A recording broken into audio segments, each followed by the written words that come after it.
Avoir.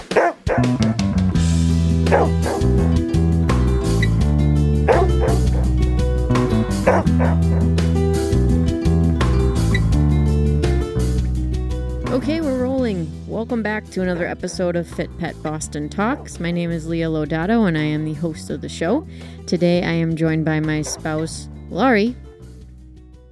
Hello. She's closing the door.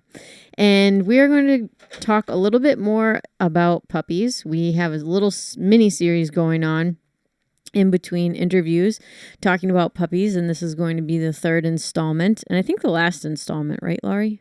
I think so. Okay, so third installment, we talked about preparedness, we talked about housebreaking and crate training, and today we are going to be talking about socialization, which is something that we have talked about in past episodes, but you can never get enough. So we're going to go into that a little bit today. If you're brand new to the podcast, thank you so much for listening. Laurie and I are dog trainers. We work in the Metro Boston area. I primarily am a dog walker. We have 3 dogs of our own, and we do a variety of different sports and activities with them. So if you're interested in learning more, just go back and listen to the previous episodes. We have over 100 of them. Anywho, Laurie, where would you like to start on the topic of socialization tonight? Do you want to talk about that or my hotspot situation? I think we should talk about the puppies first. So let's do what we promised. Let's hit up with socialization. Socialization. You do not need to bring your 8-week-old puppy to a dog park for socialization. Are you kidding me? And do not bring them to heavily dog-populated areas. But what I need them to say hi to every Tom, Dick, and Harry dog that they see. Germs. Ugh. What are you telling me something that I don't want to hear, Laurie? Don't go. Or the dog will get germs. But don't be crazy about it either. You can't keep them in the bubble. Can't be puppy in a bubble. No, there's balance. Wasn't that a Seinfeld episode? Probably. Bubble Boy? Yeah, it was. Yeah, it was. All right, so we'll start with 8 to 12 weeks. If you get a puppy younger than this, 6, 7 weeks, for some reason, for one reason or another, you save a puppy, just worry about bathroom training, people. And keeping that puppy alive. Yeah, the most, bathroom training, feeding, resting, 6 to 7 weeks old. Very susceptible to germs. You can have the puppy, pass the puppy around. A couple of visitors at your house. Sometimes I would put different surfaces on the floor, like rubber mats or some tile or wood, just different surfaces, and have the puppy walk all over them, so they get used to different flooring, carpet, different sounds. I remember when I was raising some litters, we would play like cop shows in the background with sirens and just loud noise, and we'd put cans with coins inside them, taped, of course, safety first, people, and let the puppies just roll them around, and just a bunch of weird interactive things for your puppy to get used to so that they don't startle. So that's a really nice way to socialize in the beginning. That your home could be a mecca for noise, different textures, different sounds. I mean, like I said, you could have a laundry detergent bottle with some coins in it and have the puppy just knock it around and not care. Different size boxes, balls, everything. Rattles, you name it. The puppies love those crinkly toys. Okay. Yeah, water bottles, empty water bottles. Sights and sounds. If you get a puppy that's younger than 8 weeks old, I'm speaking from experience because Raven was less than 8 weeks old when I got her. Me too. And we didn't follow our own rules until she was about 8 weeks. What do I mean by that? Well, she slept in my arms underneath my sweatshirt. Her eyesight wasn't even developed. So in the beginning, I was like, oh my God, like this dog can't see, because what would happen was we would have somebody come to the gate. She didn't know they were there. And then all of a sudden they would come into her field of vision and she would get a little spooked. And she didn't have the camaraderie of her litter mates. So I was like, oh my God, this dog is like afraid of everything. And then I was just like, oh, like she actually physically cannot see this person until they're really close. And if the person is big, it can be a little intimidating. So yeah, for the first couple of weeks, Laurie and I did a lot of holding her, and she did a lot of falling asleep on us. But it was an unusual situation because she was less than 8 weeks. And when she turned 8 weeks, there was definitely a lot less of that because we had already been integrating the crate into the system. So hopefully you will not get a puppy that's less than about 8 weeks, and you can start off with the crate training and the management that we recommend right out of the gate. So one thing that I wanted to mention about socialization is to kind of get back to that joke that we were telling at the beginning of the podcast. Socialization to me is all about exposing your dog to new sights, sound, stimulation, people. It's not overexposing them to the point where they're flooded. You just need to get them out there, show them what's up, and remove them from the situation rather quickly because they're just little puppies. They're going to get flooded really quickly and overstimulated really quickly. And just, the people say all the time, like, I brought my dog to the brewery at 10 weeks and it just started doing zoomies and chewing the leash. It's like, yeah, no kidding. Because they probably are good for about 10 minutes in an environment like that. So it's about exposure. The example I use when I'm teaching a class is if the person really wants their dog to meet other dogs because that's what they think socialization is, I say to them, okay, why do you want them to meet other dogs? And they usually say, so that they don't become afraid of them, because people think that if they socialize their dog with other dogs, that it's going to reduce like leash reactivity, for example. And I say, okay, so you don't want your dog to be afraid of other dogs. So you let them go say hi. Do you want your dog to be afraid of the garbage truck? And they say no. I said, okay, would you let your dog go up to a moving garbage truck? And they say, well, no, that's ridiculous. And I say, yeah, you just want them to be aware of the fact that it's there and not freak out and run the other way. So again, socialization isn't about necessarily interacting with the stimulus. It's just exposure to whatever the stimulus is. Go on, Laurie. Sorry. No, that's fine. I got booted at 7 weeks and we kept it going just as if he was kind of an 8-week-old puppy. Yeah, he was unusual though. Like he was very aware.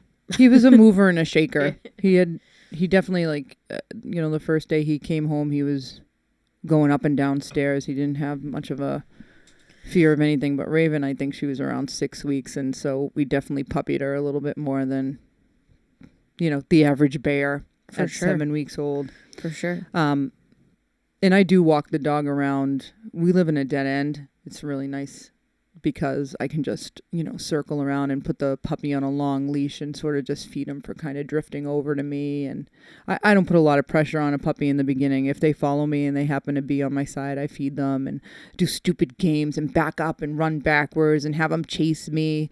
That's the stuff I worry about with puppies in the beginning. So all of that is... And it's so much training. I always say it's accidental training because you're just running around and the puppy is chasing you. You can never chase the puppy. The puppy can chase you and you just bring action and you have toys and you're happy and you do it when the dog is rested and when she has her morning zoomies, and just let that puppy follow you and have fun with you and end the play before the puppy kind of gets bored and wanders off. Sure. Right? If you're out in the yard and you're ready to play with the puppy and they're kind of just face down with their, stuffed in the grass, I usually, I ask myself a few questions. Is the dog too tired? Did I make the play go too long? Just make the puppy want more of you. So your own backyard is a great place to practice recalls. Great place to teach your dog to follow you. If you do have, a place like, I'm lucky we have a dead end here, or sometimes I'll go to the school parking lot after hours and I have the puppy follow me there. I mean, here in Woburn, they don't let dogs on school property, but I'll go into the parking lot and practice there. And I bring a lot of my customers there too. We practice long sits and downs and recalls. So, and it's not heavily dog populated. So we go there. Yeah, have fun. Yep. I love what you said about socialization just being another training opportunity. Like, it doesn't have to be this thing where you're like, now I am going to socialize my puppy. It's like, just bring your leash, bring your collar, bring your dog, bring your snacks, bring them someplace new, and do everything that you were doing at home someplace new. And that counts as socialization because getting them out into a new environment is what it's all about. And still being the center of the universe in that new environment is really important. Also, just allowing your puppy to explore. Like, that's why we do a lot of long line work with puppies and we go to the woods when they're old enough. And we let them explore and we let them use their nose and we let them, sniff and be a little bit more free because we want them to express themselves in those ways and feel good about themselves. And it's like Laurie said, it's not a lot of pressure. It's just going out and hanging out with your dog in nature. And you have to enjoy that as well, is something that I have learned from working with a lot of people, is if you want to socialize a dog, you have to go outside. You have to and go outside to new places that maybe you have never gone before in order to give your dog that opportunity to experience life. Yeah, I think it's nice when parents say, my God, this dog has made me more social than I ever wanted to be. I remember one young woman, she said, oh, Laurie, people have been saying hi to me because I have this dog. And I said, I know it happens when you have a puppy. She said, it's exhausting, but it's really making me work on my people skills. She's a really quiet girl, but she knew the importance of socialization and all that. Also, watching the world go by on your front stairs if you're on a busy road. So, I usually walk to the busy road and I sit on this stone wall. I know. You know the neighbor. I know the woman who lives there, and I just sit there and, I go there with the puppy's breakfast. Again, not totally, high traffic. We're on the road. It's 8 to 12 weeks, so I'm feeling all right. I feel most safe when the dog has 2 rounds of distemper in it, to be honest with you, but I'll still go. After, all these years, like, man, we were bringing dogs everywhere. Just everywhere. We weren't like, they need all their shots. By the time they get their shots, guys, this is the end of socialization here. 16 weeks old. We can't wait till the end of shots to socialize your dog, or you're going to have that, he's going to be blowing up the dog yard. You have to socialize him. So a lot of the times too, sorry, I'll go to a shopping plaza and I just sit there. I'll go to the least popular store. We have a lot of those. In the shopping plaza, there's one empty store. And I just sit out there on the ground. Got my puppy. I drove there. I parked really close to the curb because I'm worried that my dog's not going to have a lot of attention. So I think I got 5 or 10 minutes, right? Say you do this 3 to 4 times a week. 10 minutes, 3 to 4 times a week is better than nothing at all. Let's, we have... I'll do anything if people will just do these short amounts of time. And sometimes they say, hey, you're going to get a coffee? Bring the dog. Sit outside for 5 or 10 minutes during their lunch or breakfast whenever they're most hungry and rested, and just feed them some kibble. Watch the world go by. Bring a toy with you. Stuff it in the dog's mouth so that if somebody goes to say hi, they're not, mouthing and nipping the person. And if you've been clicking and feeding the dog for looking at you here and there, most of the time, the puppy will get pet and they'll kind of dip back in your direction. Or you can do all those stupid games you did out in the yard, running backwards, having the dog chase you. You can do that on a 5-foot leash on the little sidewalk in front of the store. Who cares what people think of you? And it's just this really small way to socialize. It puts a little pressure on you, such a short amount of time. And they heard carriages and people and craziness. And it's just great. Yeah. It's great to see your dog be able to deal with all that stuff because you're preventing so much later. Yeah, like what you said about keeping the session short and almost doing it in addition to whatever activity you were planning on doing.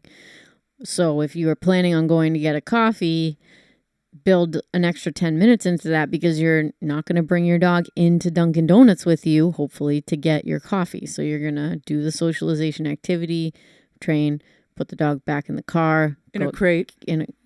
Hopefully in a crate. Come out, get your coffee, get back in the car, go home. Like, this is not difficult to do, and it's just tacking an extra 5 to 10 minutes onto something that you were going to do anyway, Yeah. So it's easy.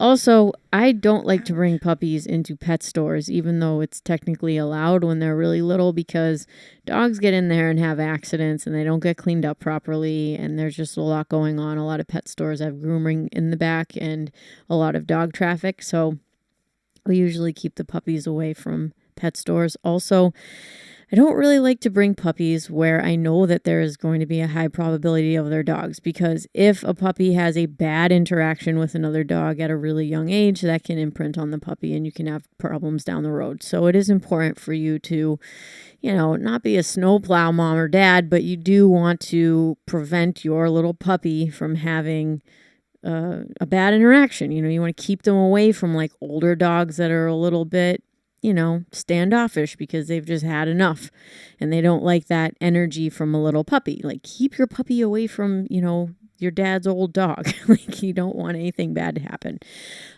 So that's just touching a little bit on socialization. Again, it's an ongoing topic, but we have had a lot of puppy classes lately. So we wanted to touch on that real quick. I'm going to do some more. And what's that? I want to do some more. On socialization? Yeah. Oh, my goodness. Well, you had your paper up, so I didn't know if you were totally done. No, I'm just fanning myself. Okay, go on, Lori. I'll tilt the fan more towards you. No, go on. Fine. No. As far as the vet goes, too, I tend to pick my puppies up. Like I said, guys, you're going to laugh at this, but you're not going to be surprised, because if you've been listening to me for a while, sometimes if I don't want anyone to walk up to me with the dog, I usually sit off in the corner and I bring my clicker and I bring my treats and I have my new puppy.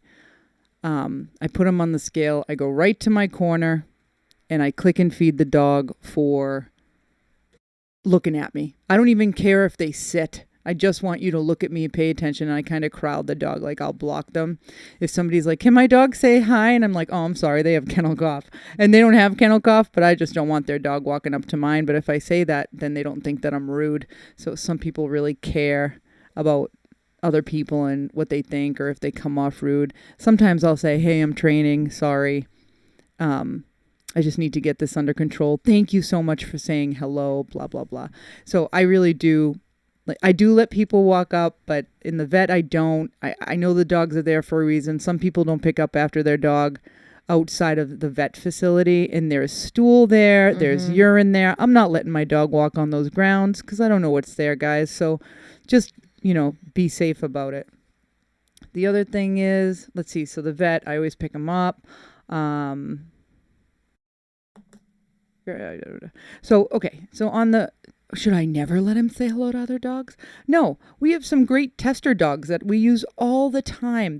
Dogs that I would trust little puppies with forever and ever. Amen. We have great tester dogs. I don't know why. Buddha's a really good dog with puppies. Raven, really good dog with puppies. My Bobsey twins, Coco and Stella, wonderful. Callie, beautiful. If you have a trainer and you say to them, I really would, because so many pet parents, it's so important to them that their dog gets to say hi to other dogs. We can explain to them, not to feel so terrible, but a lot of the times your trainer will have a lot of dogs around and say, do you mind if we just sample maybe the last 15 minutes of class? Do you have a nice tester dog that I could introduce my puppy to? Especially if your dog is shy and, all stages are shy. There are some that are just party animals and they're running the keg. And then there's other dogs who are the wallflowers. And then there are others who are just screaming and their mother made them go to their dance. And if you can get a dog who just doesn't even care about the other dog's presence, like Raven's like that, she won't bother you. Sure. If you walk up, you know who else is great? Moxie. Give Foxy Moxie a shout out. I used her for my lab class with Rosie. She was so wonderful with her, so tolerant. Ask your trainer for a fully vaccinated dog, not some old dog who doesn't want to deal with your puppy shit. Puppies are crazy. And if you live with an older dog, please train the puppy as if your older dog isn't there. Then when your puppy has some obedience, bring them together and train together. Short periods of time together during the day. Don't let that puppy torture your older dog till he finally just nails the puppy and says, will you keep this dog away from me now?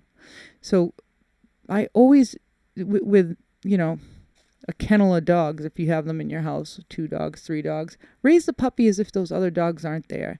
Because let's face it, sometimes you get another dog because your old dog is getting older. And if they bond so heavily, when your older dog goes, your puppy is going to feel lost. You want them to, bond with you. So that's what I say about that. Find the good vaccinated dogs that do like other dogs. train your dog separately and then join them together. And it'll be wonderful because your older dog will get this extra attention and be super happy to start training again, just doing some sits and downs or holding on a bed. Ripa used to do this all the time. We used to put her on an agility pause table, and we would have these two fools, Buddha and Reuben, training on the floor. And they weren't allowed to go up there. Yeah. So we had them we on a leash. We have some funny videos, actually. Yeah, I know. Like Reuben popping out from underneath. So I wanted to pause for just a second because you made such a really perfect point, Laurie. And I take for granted the fact that we have friendly dogs that we can use as tester dogs or use as rehabilitation type dogs. And I think that that's an important thing to look for in a trainer. A lot of dog trainers have working dogs, right? And sometimes working dogs, they're not going to be good tester dogs for your doodle. And that's not to say anything against a working dog kennel, but it's nice to be able to have just a friendly, soft pet dog around so that you can, see how they interact with your little puppy. So I think that it's a great selling point for us, but also something that, I take for granted sometimes. I can tell a short story. I had a client who we've been working together on recall, and she's also been having some trouble with the dog when she interacts with other dogs. There's been a couple of things that have happened off leash that have been a little unfortunate. So we had a class on Monday. There was a bad incident that happened on Sunday. So we started the class. She told me what was up. I said, okay, let her out. Put the long line on. I let Raven out. We were in a safe, private space. And I was like, just let them run around. And she's like, really? I'm like, yep. Just let your dog run around with her. So everything's going to be perfectly fine. And it just gave her dog a chance to have a friendly interaction with a friendly dog and get the let out and have a little bit of a rehabilitative moment after having a bad incident happen. And it was nice that I just happened to have Raven with me. And to be honest, she wasn't even the best option because she was just coming out of heat. She's a female dog. The other dog was a female dog.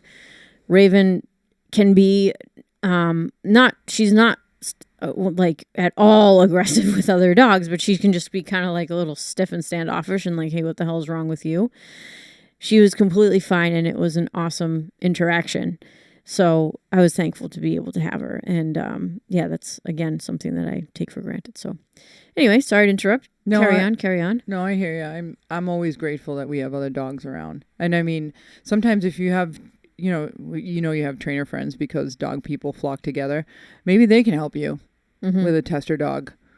Boo's great with puppies, but he might not be great with another dog. So, we all have our strengths. Okay, next is, let me see. Oh, establish consistent routine and rules. Teachers who get dogs in the summertime, please stick to your school schedule. Start, just pretend that you're in school. Pretend that a dog walker is coming in the afternoon. Don't keep the dog with you all day, all night, just because you're home and then you go to school and the dog's left all alone. So get your crate schedule down for your actual schedule. I know a lot of people get a dog. I have 2 weeks off. And then the dog is out all day and then they go back to work and the dog is screaming. So pull it together, folks. Start your crate schedule.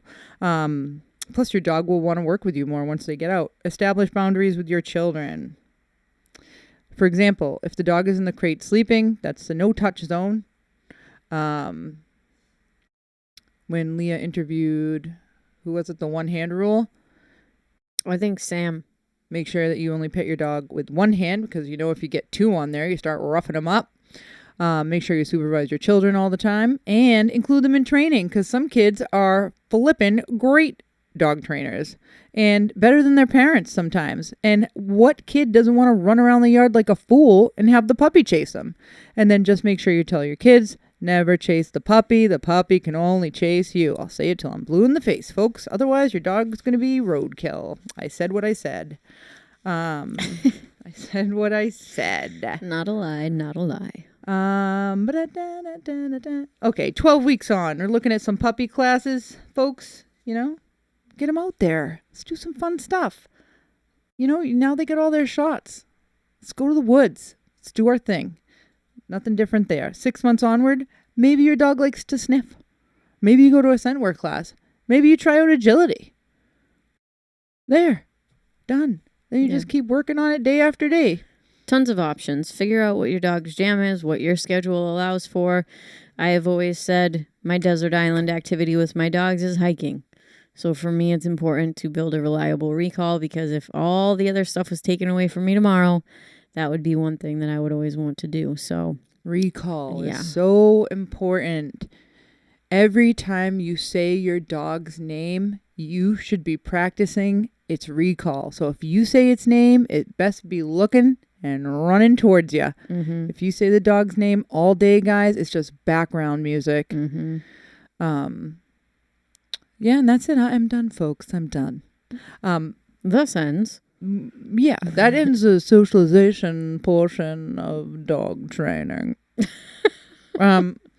And then we're going to talk about hotspots, because today was like, I just wrestled dogs all day, guys. I was grooming, and I was picking up Riley. She's like 8,000 pounds. I can't. She's like a keg on 4 toothpicks. She's so big. She's so big, and I don't have one of those electric tables. I'm like, I don't need a grooming table that's electric. Well, I do, because my back is killing me. I know. And it's hotspot central. I was just wrestling everyone today. I was doing nails, and they weren't fighting, but I was just contorted and... Anyway, I was chasing my tail all day today. Did you feel that way?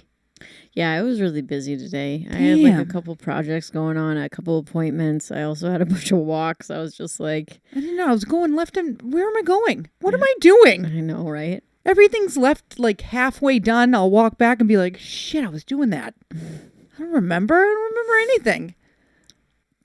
I don't know what I'm doing. Well, we started at 6 a.m. That grooming job with Riley was huge. And you should talk about swimming and hot spots and how to prevent those things from happening, because she was a goddamn mess. Well, Riley wasn't swimming in the ocean. Her dad told me. Oh, okay. She had... So lately, Miss Riley, under her right front paw was so raw and wet and... borderline. Like, we caught it just in time. I put some medicated shampoo on there and let it sit. She's a Bernese Mountain Dog, by the way. Yeah, sorry about that. It has been raining nonstop. The ground is always wet. Yep. If your dog's paws are constantly wet, that is just a home for bacteria. And then they're furry, too. And when I groom her, I get right in there with the blade and I shave all the hair out. And guys, I put Gold Bond powder on the, don't take medical advice from me. I put Gold Bond powder on it and it dries it out. I used to do it with her brothers, one of them who was, a little sick, just to prevent moisture, to stop it in the beginning, because he was a little immune compromised. And if anyone was going to get a hot spot, it would be him. So I cleaned it out, shampoo, so shave all the hair. Shampoo was definitely a hot spot underneath. And then I dried it as best as I could. Then I put some Gold Bond powder on it. And then she had another hot spot in the private region. Guys, if your female is a little sloppy with peeing, or how sometimes they'll mark and they'll just start walking. Well, she has a lot of hair there. Can't see. So when she urinates, it gets on the hair. And then what does she do? She goes and lays down. Mm-hmm. So all that moisture is being held there. Now, do I shave the inside of her leg? Yes, I do. I trim it down so that when she pees, it can flow down and not hit the fur, so the moisture won't be there. But it was so sore today. Again, it was almost as if it was a hot spot. And I made sure I cleaned the whole area, and the dog had to go to the vet. Like, they needed a special drying powder, and I didn't want to put anything down there that would sting or hurt. So she needed a powder that I did not have. I know the vet has one that doesn't sting. We had another dog here with the same problem, that I would literally have to powder her every day to try to prevent this rash from forming. So you really have to keep an eye out for these things, guys. Like when we say sanitary cuts, like you can't tell that I shaved her, but we can definitely try to keep the area as dry as possible. If your dog is swimming in the summertime, please dry him off. And if you have a long-haired dog, I love that Flying Pigs dryer. You need a dryer if you have a long-haired dog and you're an adventurer, or you have a lake house, or you have a vacation house on the water. They have to be dry. You have to take their collars off and air them out every night. Just imagine if you were soaking wet. You just never, I mean, right? Bathing suits. You can't be wearing a wet bathing suit all day. I used to be a rower. I mean, it'd be Rash City if you didn't clean up after that. You used to bike. Yeah. Oh my God. Yeah, dude. It's just so you got to keep the dogs as dry as possible. Give them a check behind the ears, the collar line, underneath the paws, and private areas, guys. You gotta keep it real. If you have a dog with a double coat, it's even worse. And if you can remember, take your dog's collar off at the end of the day. That really helps out, because sometimes just like drool and stuff will get underneath there, and then they lay down, and like Laurie was saying, that's how the bacteria starts. So, and this is something that I've also seen with my dog walking clients.